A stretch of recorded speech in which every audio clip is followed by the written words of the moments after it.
안녕하세요. DB성형외과의 디테일러 국동미 원장입니다. 이번 영상에서는 눈 밑 지방 제거 수술에 대해서 주제로 정해봤는데요. 이 주제로 이렇게 정한 이유는 제가 최근에 이제 이 수술을 한 7년 전에 수술을 받으신 분이 눈 밑 고랑이나 눈밑 블룩함이 남아있다. 그래서 눈밑 지방 재배치 재수술을 해달라라고 이제 찾아오신 분이 계셨어요. 이런 경우에 이제 어떻게 되냐면 제가 뭐라고 하냐면 시도는 해보겠습니다. 그렇지만 열어봐야 압니다라고 말을 할 수밖에 없어요. 그 이유는 뭐냐면 눈밑 지방 제거 수술을 하셨으면 예전에 이제 그 부위를 이제 건드렸다는 거잖아요. 제거를 했다는 건데 눈밑 지방 제거를 할 때 그거를 뭐 칼이나 가위로 뾱 하고 이렇게 지방을 빼는 게 아니라 그렇게 하면은 지방에서 출혈이 있을 수 있겠죠. 그렇기 때문에 이제 우리가 보통 전기 소작기라고 하는, 우리 수술방에서는 보비라고 불러요. 보비 코아귤레이터라고 하는 전기 소작기로 이제 지방을 약간 지지면서 빼게 되거든요. 근데 그렇다 보면 우리가 지방에 열을 가하게 되는 거잖아요. 그럼 지방 또는 그 옆에 있는 막들은 약간 오그라들게 돼 있어요. 우리가 이런 비교를 하면 좀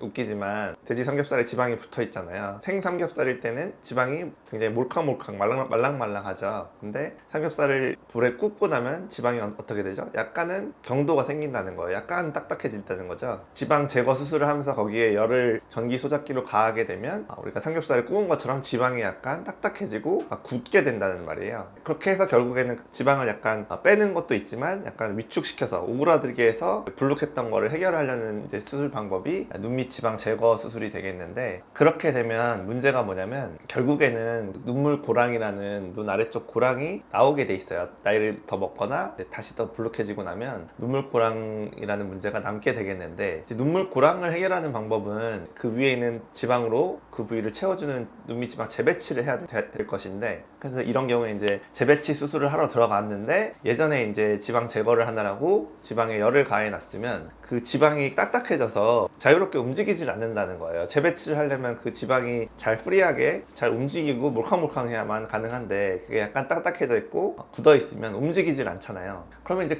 그때서는 재배치를 하고 싶어도 할 수가 없는 꼴이 되는 거죠. 그래서 이제 이런 경우에 그나마 예전 수술에서 열을 좀 덜 가해 놓고 좀 덜 건드려 놨으면 차라리 지방 재배치가 가능한 경우가 있는데, 많이 지져 놓고 많이 건드려 놓은 경우에는 지방이 잘 움직이지 않아서 재배치 자체를 할 수 없는 경우가 생기게 돼요. 제가 아까 말씀드렸던 이제 환자분께 재배치 수술을 시도는 해보지만 잘 안 되는 경우도 있습니다. 이거는 제가 어떻게 할 수 없는 부분입니다. 예전 수술 때 이제 이미 벌어진 일이기 때문에 어떻게 할 수가 없습니다. 이런 얘기를 하게 되는데, 이제 여기서 우리가 제가 하고 싶은 오늘의 이제 주제가 나오게 되는데, 이 지방 제거 수술은 절대 하시면 안 된다는 거예요. 왜냐면 수술 중에도 첫 수술을 이제 재수술로 커버를 할 수 있는 수술이 있고, 그러니까 되돌릴 수 있는 수술이 있고, 어떻게 손을 쓸 수가 없는 그런 경우가 있는데, 이 지방 제거를 잘못하게 되면 나중에 재배치를 하고 싶어도 할 수가 없게 되는 경우가 생긴다는 거예요. 비가역적인 또는 불가역적인 그런 변화를 일으켜 버리는 것이기 때문에 이 수술은 절대 하시면 안 된다. 그걸 이제 강조드리고 싶고, 당장에는 문제가 해결되는 것 같지만 문제가 몇 년 후에는 다시 생기고 그 문제를 오히려 더 해결할 수 없게 되는 꼴이 되기 때문에 이런 방법은 절대 쓰면 안 된다라는 점을 말씀드리고 싶고요. 근데 왜 지방 제거를 하는 병원이 있느냐 하면은, 재배치를 하려면 이 눈물 고랑이라는 부위를 넘어서까지 밑에까지 박리를 해야 되거든요. 범위가 좀 넓어지죠. 그러다 보니까 이제 출혈도 날 것이고 지혈도 해야 되고 또 시야도 좋지 않고 눈 안쪽 결막을 통해서 들어가야 되기 때문에 좁은 창을 통해서 수술을 해야 되기 때문에 그런 부분을 제대로 배우지 않은 의사,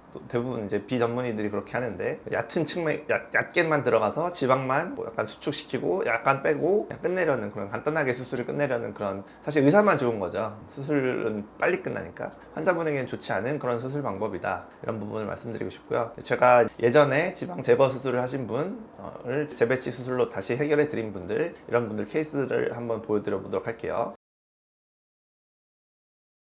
첫 번째 케이스가 제가 최근에 말씀드린 7년 전에 눈밑 지방 제거를 하셨다는 여자분이신데, 여기 자세히 보시면 눈 아래쪽에 이 눈물 고랑이 다시 드러나게 되었죠. 제가 옆에 이제 제 사진인데요. 제가 예전에 이제 눈밑 지방 재배치 수술을 받기 전에 제 사진에다가 이렇게 용어들을 표시해 놓은 건데, 이 보라색 그 고랑 있죠? 이 부위가 이제 눈밑 고랑 또는 눈물 고랑이라고 하는 거예요. 그래서 이거는 그 위에 있는 안화지방, 초록색 안화지방은 눈밑 지방 제거로 해결할 수 있지만 절대 이 눈물 고랑은 해결되지가 않는다. 있습니다. 근데 이 눈물고랑을 나중에 생겨서 해결하려고 하면 이 위에 오히려 안화지방이 있어야 하는데 눈밑 지방 제거를 해버렸으면 오히려 재배치를 할 수 있는 재료가 없어서 해결이 자체가 불가능할 수 있다. 이런 내용이 오늘의 주제가 되겠죠. 다음 분도 이제 20년 전에 눈밑 지방 제거를 하셨다는 중년 여성분인데, 보면은 눈물고랑이 다시 진하게 보이고 그 다음에 눈밑이 불룩한 부위도 다시 튀어나왔죠. 이 부분을 재배치를 제가 재수술을 해드리고 이제 7일째 사진, 물론 좀 부어있지만 눈 밑에 이제 그 경계들이 없어진 그런 모습이죠. 다음 분도 이제 10년 전에, 이분은 사실 눈밑 지방 재배치를 했다고 알고 계신 분이에요. 그런데도 이 눈물고랑과 눈밑 불룩함이 남았죠. 저번에도 이제 제가 눈밑 지방 재배치 수술 사기 조심하시라는 영상을 한번 올린 적이 있는데, 재배치를 한다고 하고 지방 제거만 하는 병원들이 또 있어요. 그래서 이분도 이제 그런 경우가 아닐까 이제 의심이 되는데, 어찌됐든 제가 이제 재배치 수술을 제대로 해드리고 나서 눈물고랑의 경계를 없애드린 그런 케이스가 되겠고요. 마지막 분도 15년 전에 눈밑 지방 재배치를 했다고 알고 계신데, 이 눈물고랑이 남아있는 것을 보면 재배치가 제대로 안 됐다고 이제 예상할 수 있죠.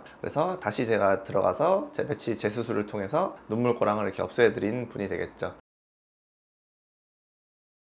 재배치 재수술로 효과를 내드린 분은 다행히도 지방을 어떻게든 제가 프리하게 좀 박리를 해서 움직이게끔 해서 재배치를 해드린 분인데, 아무래도 했다고 한들, 그리고 효과를 냈다고 한들 첫 수술로 재배치를 시원하게 해드린 분에 비해서는 지방이 잘 움직이지 않고 재배치가 제대로 되질 않아요. 그래서 약간은 무리가 될 수 있는 수술이고, 그래도 효과를 내긴 했지만 이런 효과를 못 내는 분들도 있다는 거예요. 그래서 제가 아까도 말씀드렸지만 처음 상담 때 또는 수술을 시작하기 전에 제가 아무리 이걸 하려고 해도 재료가 없으면 할 수가 없습니다. 효과가 별로 없을 수도 있습니다 라는 그런 말을 할 수밖에 없는 그런 경우들이 생기거든요. 이분들은 다행히 재배치 재수술로 효과를 보았지만 그러지 못한 분들도 실제로 계세요. 10분 중에 한두 분 정도는 실제로 재배치를 제대로 못하고 나오는 경우도 있거든요. 그래서 지방 제거 수술 요즘 잘 안 하긴 하지만 아직도 하시는 분들 계셔서 절대로 눈밑 지방 제거만 하는 수술은 하시면 안 된다, 이렇게 정리하도록 하겠습니다. 지금까지 DB성형외과의 국동비 원장이었습니다. 감사합니다.